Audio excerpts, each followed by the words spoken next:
Olá pessoal, bom dia, tudo bem? Vamos a mais uma aula da nossa disciplina de estruturas hiperestáticas, só joia? Bom pessoal, a aula de hoje a gente tem bastante coisa para abordar, né? Nós ficamos aí uma semana sem ter aula, nós ficamos uma semana sem se ver, semana passada. A gente continua hoje o nosso conteúdo, né, com a nossa aula número 8, tá? Com o nosso conteúdo da sessão lá, 3.1 do livro didático de vocês, tá bom? Você já me conhece, já sabe, qualquer dúvida, qualquer questionamento que tenham, né? Podem chamar no chat, mandar dúvida, que eu tô aqui justamente para isso, tá bom?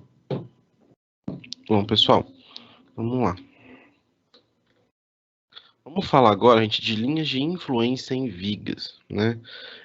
A gente aprendeu até agora um conteúdo, né, que ele era referente à determinação de cargas estáticas em estruturas, né, isostáticas e hiperestáticas.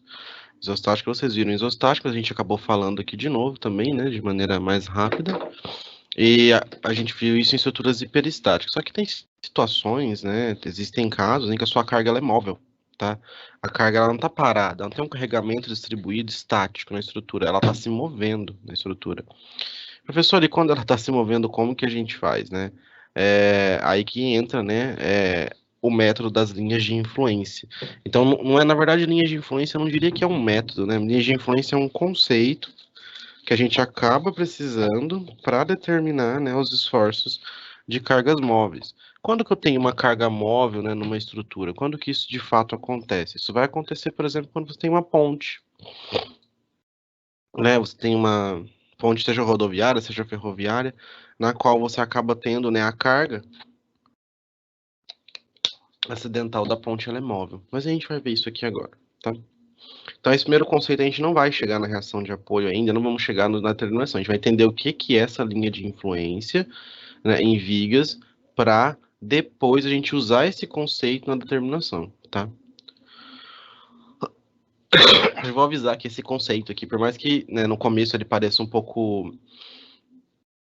mais estranhinho, assim, você vai estranhar, mas ele é simplesmente uma semelhança de triângulos, tá? Ele é bem facinho, perto dos outros métodos, nossa, é muito tranquilo, tá? Então, as cargas que atuam, né, em uma estrutura, elas podem ser classificadas em cargas, né, permanentes ou acidentais, certo? Vocês lembram disso? Carga permanente é a carga que vai estar na estrutura todo o tempo. Por exemplo, o peso próprio, né? São cargas que não variam muito, elas variam muito pouquinho ao longo de toda a vida útil da estrutura. Já cargas acidentais são cargas que podem acontecer num curto período de tempo, mas que ainda assim tem que ser consideradas. Então você imagina uma ponte. Qual que é a carga permanente da ponte? É o peso próprio dela. Do dia que ela acabar de ser construída até o dia que ela acabar o seu uso, o peso próprio dela sempre vai estar lá, né? É permanente, é para sempre. O que são as cargas acidentais? São os veículos que passam em cima dela. Pode ser que passe um veículo agora, um daqui 10 minutos, fique um dia inteiro sem passar nenhum veículo, depois passa um caminhão, depois passa uma moto, são cargas que variam, né? Então, as cargas permanentes, elas são aquelas que atuam ao longo de toda a vida útil da estrutura, como, por exemplo, o seu peso próprio.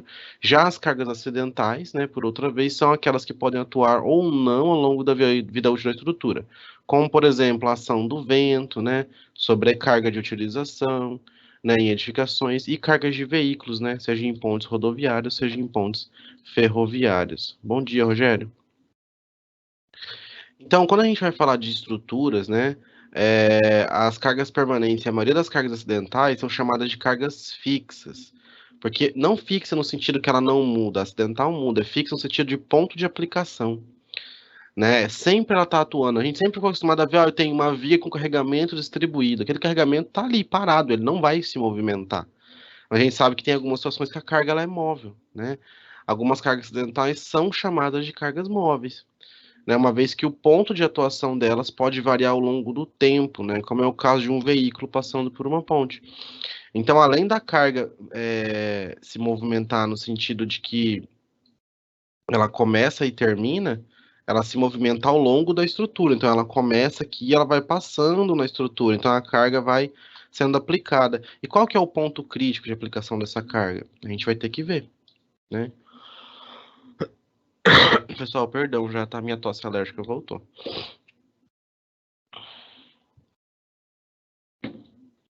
Então, gente, a determinação das reações de apoio, né, e dos esforços internos em uma estrutura provocados por essas cargas fixas, né, permanentes nos detalhes, ela é feita conforme os métodos que a gente já viu, utilizando as três equações da estática, né, somatória de força horizontal, somatória de força vertical e somatória de momento, ou para a estrutura hiperestáticas, pelo princípio do trabalho virtual, pelo método do deslocamento, pelo método das forças, né, a gente viu uns 3, 4 métodos aí de determinar. Se eu estou falando de estrutura hiperestática, é daquele jeito que vai fazer, né? A gente já viu os métodos. Eu estou falando de estrutura isostática, é somatória de forças horizontal, vertical, né? As três equações da estática.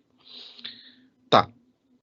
E a gente vai e faz isso, inclui o traçado do diagrama para a gente ver qual que é os pontos críticos, onde o diagrama for maior. Eu sei que ali é o ponto de maior esforço da estrutura, seja negativo ou seja positivo. Então a gente consegue determinar, né? Vocês vão ver depois, né? Agora não, nem tanto, mas quando chegar lá em concreto, né? Por que a gente faz diagrama? Até então a gente fez diagrama só por fazer, né? A impressão que dá que você não vai precisar, mas quando chega em concreto, você vai ter, por exemplo, uma viga, né? Assim, vou dar um exemplo aqui, né? Você tem uma viga aqui, uma viga hiperestática. Aí você faz esse diagrama, tá? Vamos falar que ele tem uma carga aplicada aqui diferente, o diagrama vai sair assim, ó. E aqui eu tenho uma carga muito diferente. Aí você vai ver, nossa, o momento máximo aqui é 8 e o momento máximo aqui é 16. Então você vai, com base nesse momento máximo desse ponto aqui, que eu vou determinar o meu aço, a seção da viga, traço do concreto, né? E aqui é a mesma coisa, com base nesse momento máximo que eu vou determinar qual que vai ser o aço, tá? Então os diagramas servem para isso, para eu saber quais são os pontos críticos.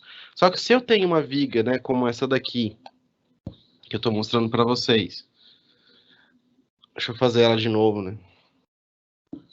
Se eu tenho uma viga como essa daqui, ó. Só que a minha carga, né, vou chamar aqui desse círculo aqui de carga, ela vai se movimentando. Então, a hora que ela está fazendo força aqui, o diagrama vai ser assim. A hora que ela está fazendo força nesse ponto, o diagrama vai ser assim. A hora que ela está fazendo força nesse ponto, o diagrama vai ser assim.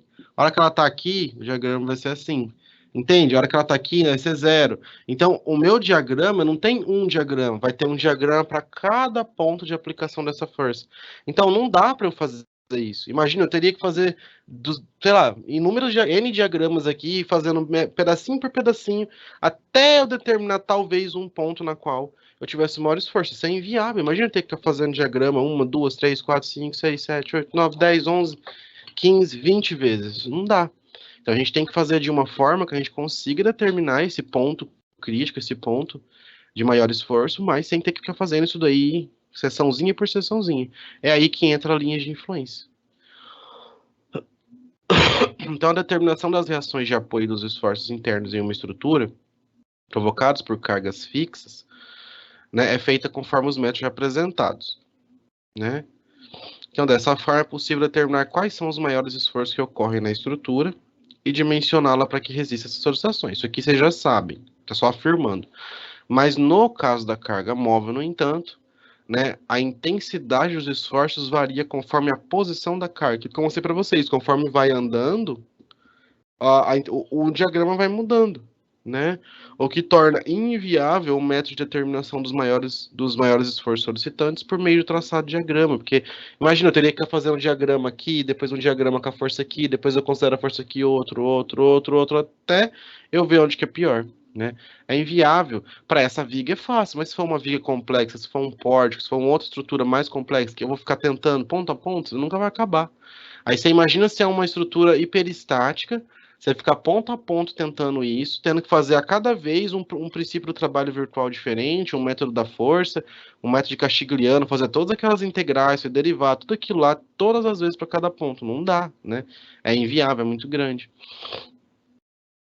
Tá? Então, pois isso incluiria o traçado de um diagrama para cada posição da carga móvel, né? A fim de determinar qual a posição que resulta no maior esforço. Tá entendido? Por isso, né, para estruturas submetidas a cargas móveis, a gente utiliza-se do método de outro método para que a gente determine a posição mais desfavorável da carga e quais são os valores máximos e mínimos dos esforços solicitantes, né? Só que para isso eu preciso primeiro aprender a traçar linhas de influência, né? Primeiro a gente faz a linha de influência, depois a gente vai para esse método aí, tá? Então, uma linha de influência, né, ela representa a variação de um determinado efeito elástico, tá? Um efeito da estrutura se deslocar e voltar ao ponto inicial, né? Por exemplo, uma reação de apoio, um esforço cortante ou um momento fletor, tanto faz, né? Em uma seção específica da estrutura, à medida que uma carga concentrada unitária a percorre, tá? Então, eu tenho uma carga que ela vai passando pela estrutura e com isso ela faz com que ela se mova e volte para a posição inicial. Então, para exemplificar, né, considere a linha de influência LI, né, de momento fletor e uma seção de uma viga S. Vamos lá. Ó. A gente tem aqui, né, uma linha de influência, ó, ela deu isso daqui, né? E aí eu tenho aqui uma seção S. Seção S é aqui, ó, tá vendo?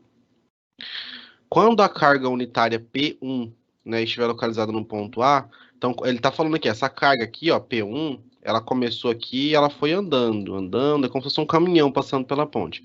Suponha que ela está aqui em A, puf, então nesse ponto aqui, só para exemplificar, né, a uma distância x, a extremidade esquerda da viga, ó, ela está a uma distância x, daqui até aqui mede x, tá vendo? A uma distância x da extremidade esquerda da viga, o momento fletor na posição S será dado pela ordenada da linha de influência no ponto A. Né? Então, a gente tem aqui o ponto A, ó, a altura que eu tenho aqui, ó, né, a ordenada, né, o eixo das abscissas, os eixos das ordenadas, certo? Abscissa é o eixo aqui horizontal, ordenada é o eixo vertical. Quando vai ser dado aqui, ó, menos A. Né? Então, por isso que ele fala aqui, o momento da seção S é igual a menos A. Por que menos? Porque o momento quando é para baixo é positivo, quando é para cima, né, é negativo, tá bom? Ó, pessoal, só um segundinho. Tá, apareceu uma mensagem aqui, deixa eu ver o que tá acontecendo.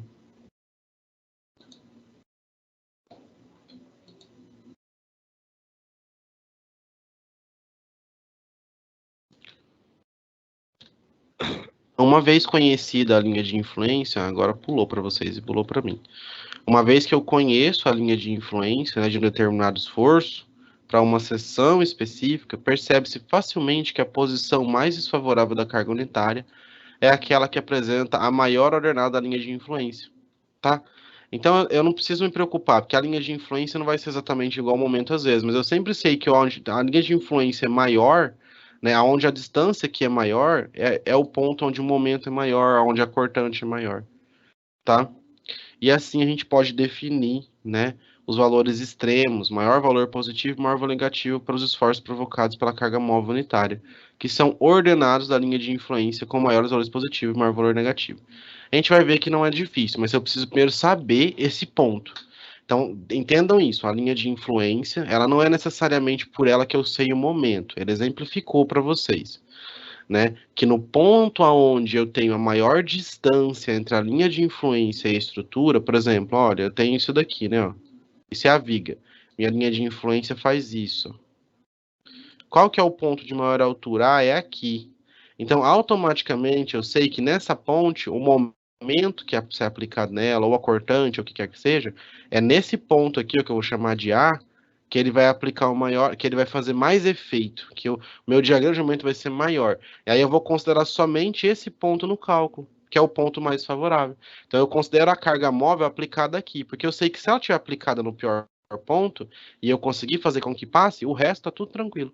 Então você não pode errar a linha de influência. Você erra a linha de influência e você calcula a estrutura considerando o ponto de maior intensidade errado. O que vai acontecer? Se você estiver deslocado do ponto certo, você vai calcular errado. A hora que a carga móvel passar realmente no ponto que é mais frágil, a estrutura vai romper.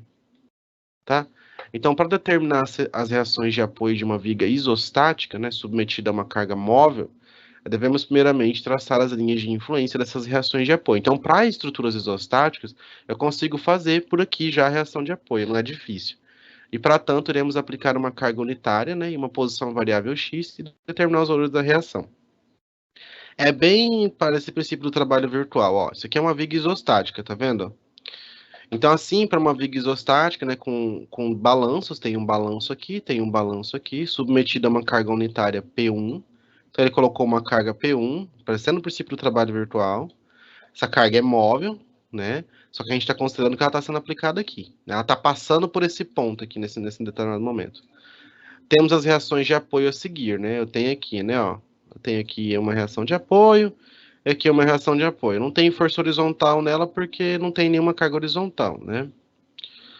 Bom, notando que a reação de apoio horizontal no apoio A será sempre nula, uma vez que não existe nenhuma carga horizontal, né? Ó, tá falando isso daqui aqui. Para equilíbrio dos momentos, foi adotada a convenção de momento anti-horário positivo, tá? Então, o que que eu fiz aqui, ó? Vamos lá, só para a gente entender rapidamente como que chega, ó. Eu fiz uma equação aqui para determinar os momentos, né? Ó. Somatório de momento em B. Eu usou B. O exercício quis usar B. Então, aqui é o mesmo desenho lá de antes, né? Tá, travei em B. Eu vou ter a reação de apoio aqui, ó, que eu chamo de A de Y, né? Vezes quem? Vezes I. Ó, AY vezes I. Menos, porque a gente adotou o sentido anti-horário como positivo, né? E a Y tá rodando para cá, sentido horário. Né? Travei aqui, aí tá rodando agora no sentido anti-horário positivo, né? A carga P, né? Que é 1, vezes quem? Qual que é a distância aqui de P até B? Vai ser L, que é o comprimento, menos o pedaço X, para achar esse pedacinho aqui, ó. Certo? L menos X. Isso é igual a zero. Se eu isolar isso daqui, eu vou chegar aqui a Y é igual a L menos X dividido por L. Eu consigo achar a Y. Pronto. Somatório de força vertical. Eu tenho mais AY mais BY menos 1. Se eu pegar aqui, eu sei que a Y é igual a isso daqui, certo? Eu cato isso daqui e jogo aqui dentro. Então, a Y é isso mais BY menos 1, igual a zero. Isola todo mundo, passo 1 para o outro lado, vai ficar BY igual a 1 menos isso. Né? Se eu fazer aqui essa continha, vou fazer o mínimo múltiplo comum, você vai chegar nesse resultado aqui. BY é igual a X sobre L. Ó. Você chega nisso aqui, ó. Tá? Então, as reações de apoio a y e by em função de x são as expressões analíticas da linha de influência. O que aconteceu? Ó? Eu calculando isso daqui, ó, ele chegou aqui, ó, que a y, né, é 1 menos x sobre i. Então, se eu determinar aqui e fazer tudo certinho, eu vou chegar nesses extremos aqui, né, que são as linhas de influência, tá? Parece estranho de olhar, mas na hora de vocês vão ver que é bem facinho. Isso aqui é só um exemplo numérico, um exemplo, né, numérico. Então, peraí. As relações de AY e BY em função de X são expressões analíticas da linha de influência Y, né? A linha de influência Y. E da linha de influência BY, linha de influência BY, respectivamente. Portanto, para traçar essas linhas de influência, basta representar graficamente essas duas expressões, que nada mais são do que equações de retas. Então, se eu pegar e começar aqui a chutar valores, né, da expressão de AY, vai sair uma linha de influência, tá vendo? E se eu começar a expressar valores da de BY, vai sair outra linha de influência, tá vendo? Linha de influência de BY, linha de influência de AY. Eu começo a chutar. Se BY for 0, se BY for 1, for 2, for 3, for 4, for 5, eu vou começando a traçar valor e vai dando esse resultado aqui. E aqui eu venho para essa outra equação e faço a mesma coisa. Se for 0, se for 1, se for 2, se for 3, se for 4, vai indo, vai indo, vai indo, vai indo, vai me dar essa linha. Então eu chego nessas duas linhas de influência. Né? E para encontrar o valor da ordenada, né, da linha de influência em um ponto específico da viga, basta substituir o valor de x pela posição desejada, tá? Aí eu traço. Deixa eu apagar aqui só para vocês verem, ó. Por exemplo, para x igual a menos a, um valor, né? A y vai ser isso. Para x igual a zero, a y é 1. Para x igual ao comprimento da viga, vai dar 0. Para x igual a L mais B, eu vou chegar em outra equação. Tá, isso aqui ele deu letras para mostrar, mas eu substituo por números. Por 1, por 2, por 3, por 4, por 5, eu vou chegando em valores. E eu traço minha linha, tá? Só que isso aqui, gente, é para estruturas isostáticas e tal, né? Vocês sabem que o que acontece mesmo é estrutura hiperestática. Tá? Então, assim, a gente nem vai ver muito sobre isostática, a gente vai ver mais sobre peristática depois. É que eu preciso passar de isostática para que vocês entendam o conceito, tá? Então, o método mais direto para a determinação da linha de influência é denominado método cinemático. Tá? Esse aqui é um método que vem lá do princípio do trabalho virtual. né? Ele considera, por exemplo, essa viga, ó, tá vendo? Ela é inclinada, né? Que o apoio A da viga sofreu um deslocamento unitário virtual para baixo, tá vendo? Essa viga, ela era assim, ó, tá? Aí eu considero que esse apoio desceu, então eu considero um deslocamento unitário, não no princípio de trabalho virtual, né? E aí isso daqui tem esse deslocamento, né? Essa mudança de posição aqui, ó, né? Gera uma função V, uma função Vx. Como eu sei, né, que o corpo é rígido, essa viga não vai deslocar para baixo, ela está restringida aqui, ó, mas é só supondo que ela desloque, né?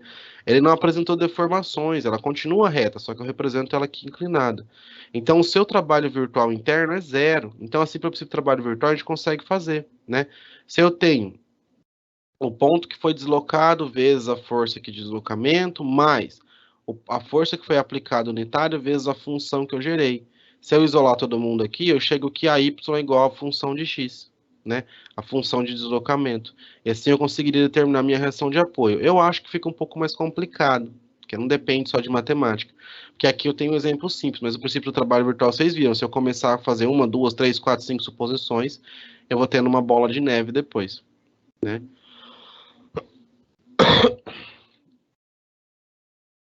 Então vamos continuar. Gente, se vocês tiverem dúvida, alguma coisa, aproveita, tá? Pode ir perguntando. Vocês estão quietinhos hoje? Então, para determinar, né, a linha de influência de esforço cortante em uma viga isostática, tá? Vamos falar de cortante agora. Até agora a gente entendeu o conceito, o que que é, como que funciona. Vamos ver agora como que faz, tá? Então, para determinar a linha de influência de esforço cortante em uma viga isostática, a gente pode encontrar as equações que definem o valor do esforço cortante em função da posição x da carga unitária. A gente não é, vocês não eram muito acostumados, né? Eu lembro que quando a gente faz isostática, a gente não aprende essas coisas de achar a equação que representam os esforços da viga. Né? Em peristática é a coisa mais normal. Tudo que você vai fazer quase tem que achar a equação que represente os esforços da viga. Né? Empregando as equações de equilíbrio de maneira semelhante ao procedimento realizado para a determinação das linhas de influência nas reações de apoio. Tá? Alternativamente, também podemos traçar a linha de influência de esforço cortante utilizando-se nos métodos cinemáticos, seguindo o procedimento já apresentado. E como esse é o método mais simples e intuitivo, que permite traçar linhas de influência de vigas isostáticas rapidamente, passará a ser utilizado daqui em diante. Né?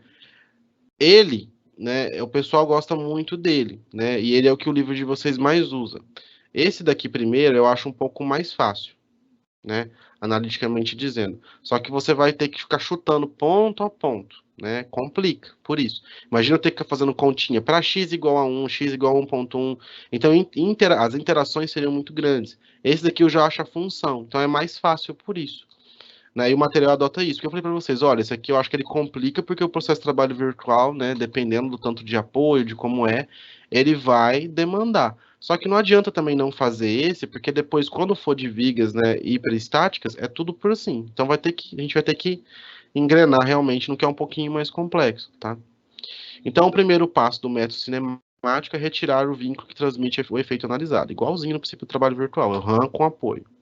Então, no caso da linha de influência, da reação de apoio, foi retirado o vínculo que transmite a reação de apoio vertical. Ou seja, para traçar a linha de influência em Y, né? Ó, a Y. Então vamos lá. Aqui, ó, né, é que eu risquei, né? Aparece, eu tenho uma viga, né? Eu quero traçar a linha de influência de esforço cortante, tá? Então eu tiro essa reação de apoio aqui para falar que ela possa, né, se deslocar. Agora, para traçar a linha de influência de esforço cortante, devemos retirar a vinculação que transmite o esforço cortante, ou seja, retirar a vinculação que impede o deslocamento vertical entre as duas partes de uma viga, né? Com a retirada desse vínculo, em uma seção S qualquer, então aqui, ó, que tinha um apoio, ele tirou, a viga se divide em dois trechos inclinados. Ela vai ficar um trecho inclinado para cá, um trecho inclinado para lá, paralelos entre si, representando o deslocamento relativo da viga, né? Aqui eu tenho o deslocamento para cima, aqui eu tenho o deslocamento para baixo. Eu começo a criar uma relação de triângulos. Aí eu consigo achar o deslocamento em S, né? Vocês vão ver como é que é simplesinho. O próximo passo consiste na aplicação de um deslocamento unitário contrário à convenção do esforço cortante positivo, né? E o esforço cortante positivo quando ele provoca um giro horário no elemento em que atua, ou seja, à esquerda da seção analisada, tá? Se girar o horário é positivo e se girar ao contrário, né, é negativo. Ou seja, vamos lá, esquerda seccionalizada, o deslocamento tem sentido para cima, né? Ó, se eu aplicar um esforço cortante aqui, né? A esquerda seccionalizada tem deslocamento para cima, a esquerda é aqui, né? Então o deslocamento vai só aumentando, né? E o deslocamento sentido para baixo na direita, né? Como aplicamos um deslocamento à esquerda e outro à direita na seção analisada, o deslocamento relativo entre os dois lados deve ser unitário. É 1. Ou seja, a soma do deslocamento para cima, né, e o deslocamento para baixo deve ser unitário. Quando a gente aplica um deslocamento na viga, devemos sempre identificar quais os pontos da viga não podem apresentar deslocamentos verticais ou giros, né? Para que a gente possa configurar e traçar, assim, a linha de influência. Ó, vamos entender com esse exemplo que fica um pouco mais fácil. Eu tenho essa viga, tá vendo? E aqui, ó, eu coloco uma seção S, né? Tá aqui a viga, ó, ponto A, ponto B. Aí eu quero traçar a linha de influência dela, tá vendo? Então, para traçar a linha, né, linha de influência no ponto S aqui, deixa eu só ver, gente, apareceu uma mensagem aqui para mim, mas não é nada de vocês, tá? É do sistema. Antes de eu continuar, porque vai que eu tô pulando o slide, depois acaba dando um erro e não pula para vocês, né? Então, melhor eu olhar aqui.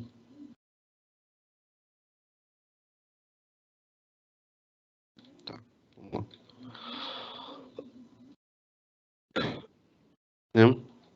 Então, para traçar a linha de influência aqui nessa seção S, retira-se o vínculo que transmite o esforço cortante em S, né?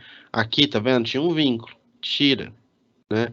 Aplicando um deslocamento para cima. Então, eles aplicaram um deslocamento para cima aqui, ó. Finge que a viga moveu lá para esse ponto aqui, ó, Y, tá? Ela não moveu, mas você vai fingir, né? E para baixo, deslocamento Z, né? Lembra que ele falou? É como se eu pegasse aqui, ó, esse ponto, à esquerda da viga, eu aplico um deslocamento para cima. E à esquerda da viga, eu aplico um deslocamento para baixo. É como se eu fizesse assim, ó, a viga é contínua, e agora eu vou fazer isso com ela. Eu faço assim, na verdade não é assim, né? Perdão, peraí. Isso. É só mostrar, ó. É como se eu tivesse um ponto aqui, né? Aí eu vou e falo assim, olha, aqui antes desse ponto vai ser um deslocamento positivo e depois deslocamento negativo. Aí a minha viga tem que voltar lá para a reação de apoio e aqui ela tem que voltar aqui para a reação de apoio que ela já tinha. Então ela fica essa viga em Z. Mas é só teórico, né? E claro que esse deslocamento também não é desse tamanho aqui, isso aqui é para exagerar, né? É pequeno.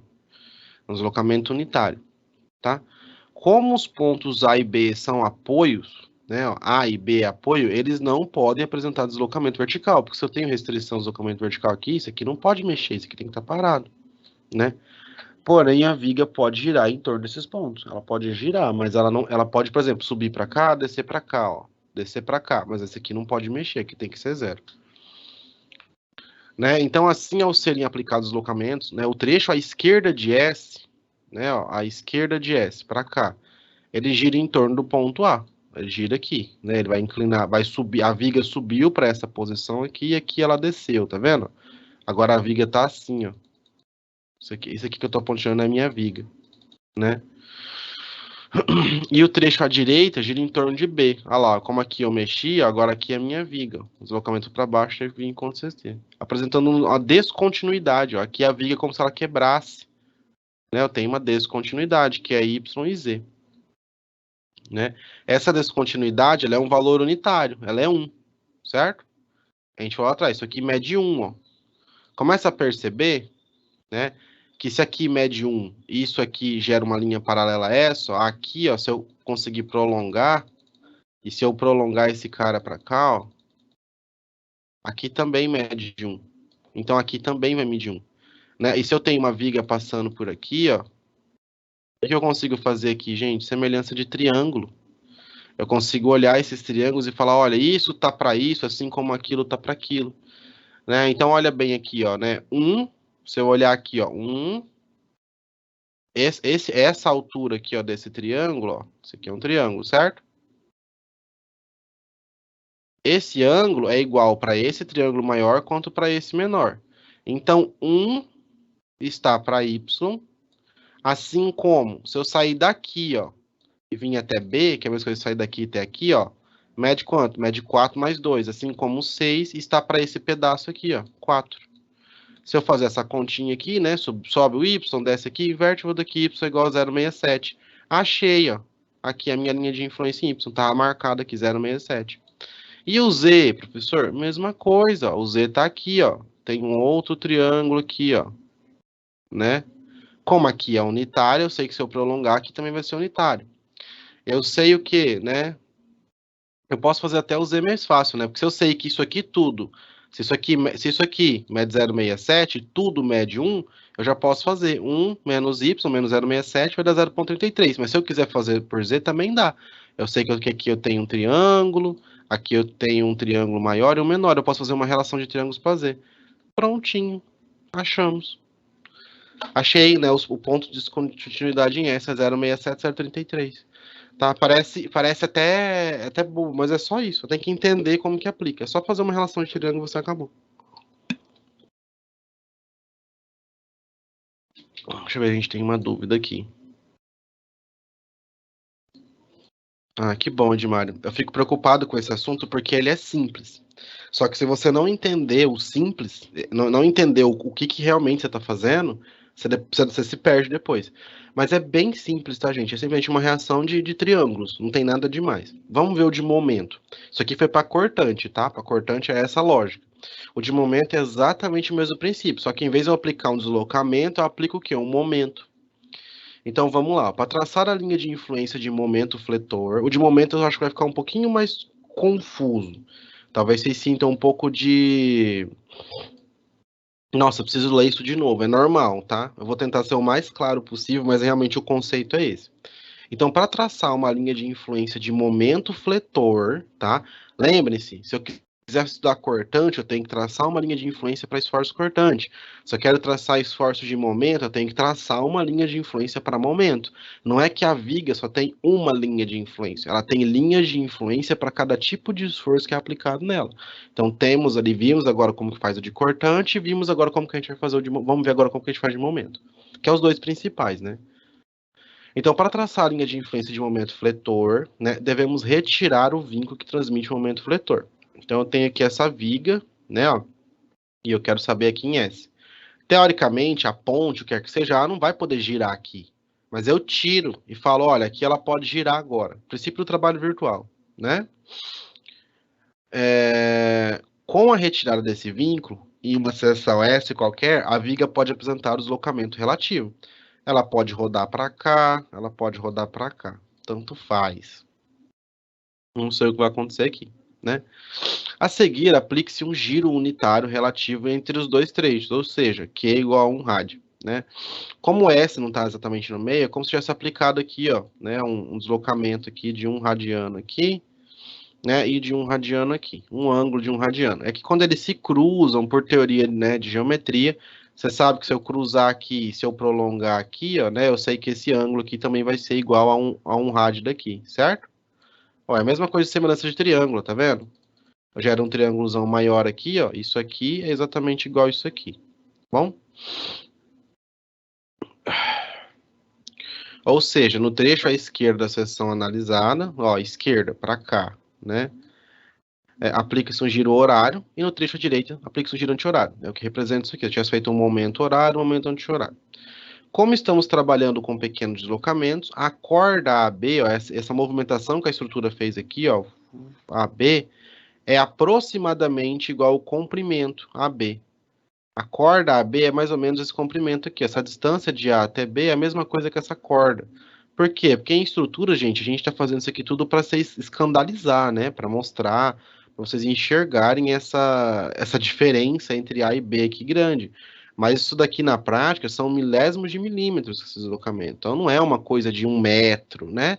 É muito pouquinho. Então você sabe que, por mais que a corda ela é maior do que a distância curva, ela é maior do que uma reta, mas nesse caso vai ser considerado igual, tá? Sendo o raio da circunferência, né? Aqui, ó, é a corda AB, o comprimento do arco calculado por como? Lembra? O comprimento do arco vai ser π r vezes a distância da corda. Então a gente sabe que o comprimento do raio é r mesmo, né? Porque é r vezes 1, né? Π vezes θ vai ser 1. Então o comprimento aqui é 1, certo? Que eu apliquei unitário. Toda vez é um? Toda vez é um, toda vez é um esforço unitário. Então não tem nem porquê. Aqui é só para entender de onde que veio. Vem lá da trigonometria, mas não precisa decorar isso, porque toda vez vai ser um, né? Toda vez é um, porque sempre eu vou aplicar um momento unitário. Então essa geometria aqui é mais para vocês entenderem. Então assim a corda AB é igual ao raio da circunferência. Pronto, a gente tinha entendido isso, né? A corda AB é a mesma coisa que esse raio aqui da circunferência. Tá? O raio está aqui. Né? Se eu fosse calcular, ia dar igualzinho. Que passa, né? Que para pequenos deslocamentos é aproximadamente igual a distância horizontal entre S e A. Então, se eu também pensar, ó, que S e A tem uma distância, para pequenos deslocamentos, se eu fosse calcular também a trigonometria desse cara aqui, ó, desse triângulo aqui, tá? Ia dar a mesma coisa, porque aqui também é θ, então se aqui é R, aqui também vai ser R. Entende? É tudo semelhança de triângulo, a ideia aqui. Né? O que permite determinar as ordenadas da linha de influência de momento vetor por simples semelhança de triângulo. Porque se eu sei essa distância aqui, eu sei essa daqui. É só isso. Né? Ó, para traçar a linha de influência, né, MS, tá? Por que aqui é MS? Que é momento no ponto S. É aqui, ó. Mesma viga lá que a gente tinha antes, né? Como o trecho à esquerda possui apenas um apoio, ó, só tem um apoio aqui, ao aplicar um giro horário, então eu vou falar que a estrutura gira o sentido horário, ela gira para cá, ó. Né? Então o que aconteceu? A estrutura estava reta, o que aconteceu com ela? Ela fez isso, ó. Virou esse cara aqui, ó, girou. Né? Vai girar em torno de A. E aqui eu tenho que aplicar, né, um giro ao contrário, no anti-horário. Então vai girar contra o relógio, para cá. Então a viga vai girar aqui, ó, em torno de B, vai virar essa viga. E ela se cruza aqui embaixo, as duas, né? Elas vão se cruzando. Nesse ponto aqui elas se cruzam. O trecho irá girar em torno do ponto B, sentido anti-horário. Beleza. Como estamos trabalhando com pequenos deslocamentos, prolongando, se eu posso prolongar, ó, tá vendo? Tava aqui a viga retinha. Aí eu vou falar, vamos falar que ela gira aqui, horário. Girou. Ela gira para cá. Tá vendo? E eu posso prolongar, ó, até passar reto. E aqui, girou para cá, anti-horário. Prolonga, prolonga, prolonga, prolonga até passar reto, né? Como o trabalho trabalha com pequenos deslocamentos, prolongando-se a linha de influência, a ordenada sobre os apoios é igual à distância horizontal do apoio até a seção. Lembra aqui, ó? O que a gente entendeu aqui? Que a distância aqui, ó, entre R e A, vai ser igual à ordenada, vai ser igual a isso daqui. É um triângulo de 45 graus, né? Aqui, ó. A gente viu que esse raio é igual a esse, ó, gera um canto de quadrado aqui. Então, a teoria é para isso. Para eu saber que a hora que eu prolongar isso aqui é tudo, ó, a distância que é daqui até onde eu estou aplicando a seção é 4. Então, aqui, ó, também é 4. Gerei aqui um triângulo, ó, de 4. 4 por 4. Né? Claro que não passa reto no ponto, ele dá aqui, ó, mas eu consigo fazer uma relação de triângulo. Mesma coisa aqui, ó, né? Eu prolongo, prolongo, prolongo, prolongo, prolongo, prolongo. Eu sei que isso aqui vai ser exatamente igual a essa distância aqui, ó, né? Deixa eu dar uma apagada nesse monte de risco, porque eu vou me empolgando, aí eu risco um monte, depois eu quero mostrar outra coisa, eu não consigo mostrar.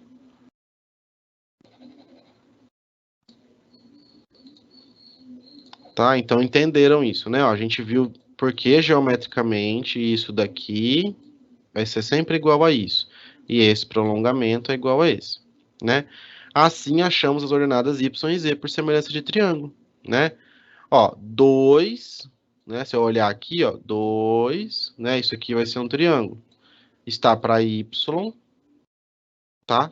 Que são os dois lados verticais, né? Assim como 6, né? Ó, que é tudo isso daqui, está para 4, né? Que seria esse outro lado aqui, né? E 2, né? Está para z. Ele coloca z por causa disso aqui, né? Ó. 2 está para z, assim como a distância inteira aqui de 6, né? Aí eu posso olhar. Aí agora que tanto faz, né? Eu olhei aqui, mas você pode olhar diferente, porque aqui, ó, esse 6, né? Como eu estou usando esse z, eu posso pensar nesse triângulo aqui, ó. Também dá para fazer a semelhança com esse triângulozinho aqui, tá vendo? Aí depende do jeito que você quiser pensar. O importante é que sempre vai dar a mesma coisa. Assim como 6 está para 2, né? E eu acho o Z. Tá vendo? Aí eu cheguei aqui que o Y, né? Opa, deixa eu apagar porque eu risquei de novo um monte e poluiu tudo. Eu cheguei aqui pela semelhança de triângulos, né? Que o Y é igual a 1,33, que é essa medida aqui, e o Z 0,67. Pronto, minha linha de influência é essa. Automaticamente, por eu saber isso, né, eu sei que é assim que vai acontecer. Se eu fosse fazer agora uma ponte, a gente ia usar a carga móvel aplicada onde aqui? Aqui, ó, na seção S. Que a gente sabe que é aqui que é o esforço, tá vendo? Que eu tenho o esforço tem mais, surge mais efeito na estrutura. Porque aqui é 1,33, aqui é menos 0,67. Aqui é alto também, mas aqui é o dobro dali praticamente. Então é aqui que eu vou considerar o peso do meu caminhão, do meu trem, do que quer que seja, tá? Bom, o conteúdo, pessoal, de maneira geral, ele é esse, tá? É fácil, só que é difícil de entender o conceito da coisa, né? Mas a hora de fazer é bem facinho, é pegar um papel, desenhar ali, você vai cortar as distâncias e fazer uma relação. Você tem que enxergar os triângulos e fazer uma relação. Eu aconselho vocês a peguem toda aula eu falo isso, pega o livro didático de vocês, vai lá, né? Resolve esses dois exercíciozinhos e no final do capítulo, né, da seção 3.1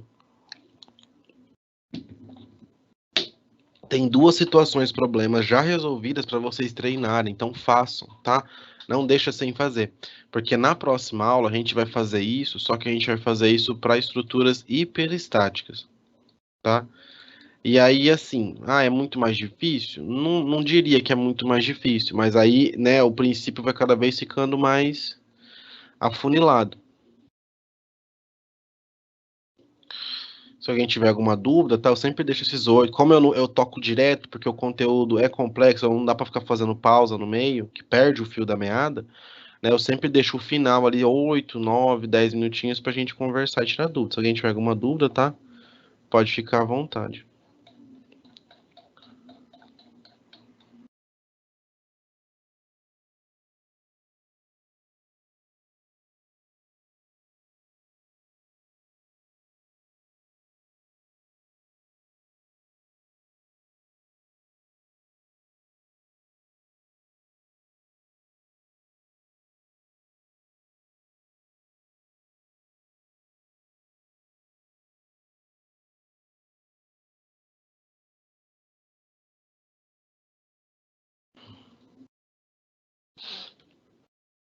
Quando a gente for fazer o de estruturas hiperestáticas, vamos ver que a gente vai ter que usar o princípio do trabalho virtual. Vai ser aquela coisa de gerar várias equações, sabe?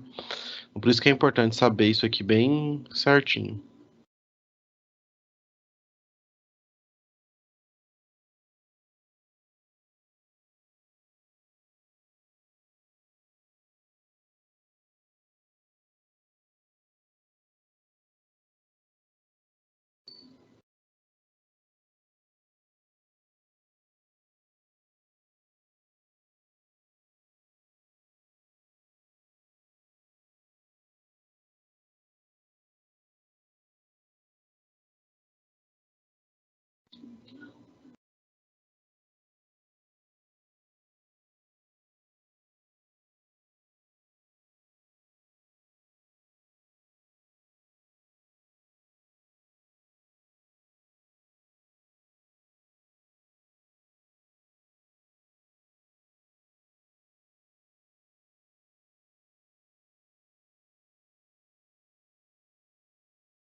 Nenhuma dúvida mesmo, pessoal?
Bom, gente, tá tranquilo então, né? Ninguém tem nenhuma dúvida. A gente encerra por aqui, tá bom? Estudem, tá? Esse conteúdo. Semana que vem a gente continua com uma nova, né, uma nova conceituação sobre isso, tá bom? Para vigas hiperestáticas, tá? Se cuide e até a próxima, pessoal. Tchau, tchau.